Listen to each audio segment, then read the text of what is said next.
20 यतः यतः निश्चरति मनः चंचलम अस्थिरम ततः ततः नियम्यम एतत् आत्मनि एवं वशम नयेत।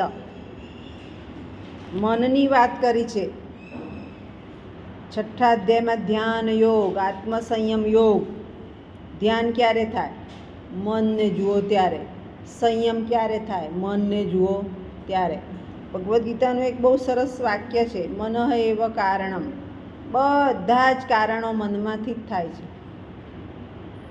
મન જવાબ ના આપે તો ના થાય।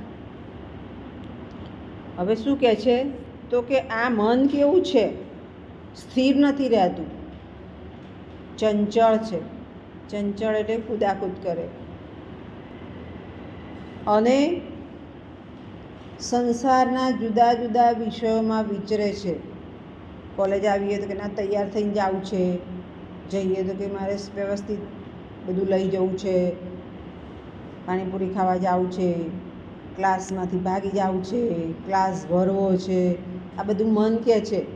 એટલે સંસારના જુદા જુદા બાબતોમાં વિચરે છે અને એને રોકી નથી શકાતું। મન તો ચાલ્યા જ કરે, આપણે બેઠા હોય તો ચાલે, એટલે રોકી નથી શકાતું। પણ ક્યારે રોકાય છે?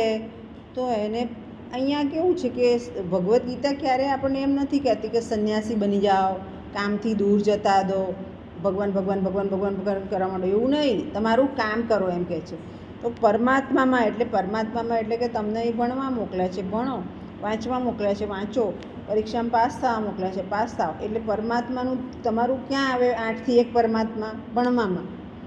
પરમાત્મામાં જે કામ પરોવે છે એનું મન બરોબર છે। દર વખતે ભજન કરવા બેસી જવું એવું નહીં, પણ જે કામ સોંપ્યું છે એ કરો। પછી 30મો શ્લોક જુઓ।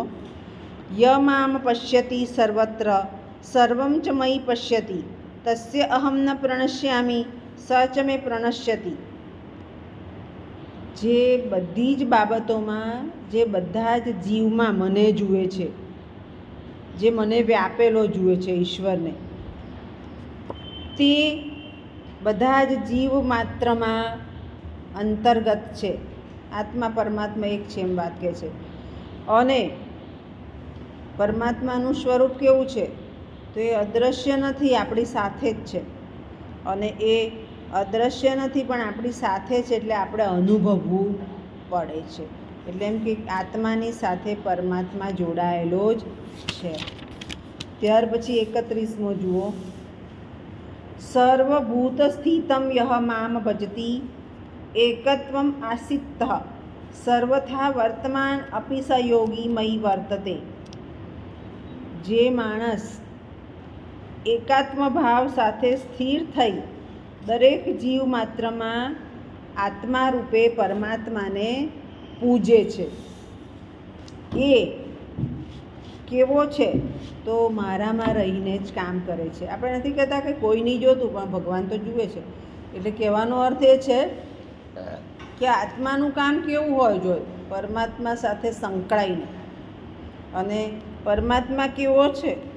તો તમે જે કામ કરો છો એની નોંધ લે જ છે, અને એ પ્રમાણે પરમાત્મા તમારી સાથે પણ જોડાય છે। ત્યાર પછી 33મો શ્લોક જોઈએ।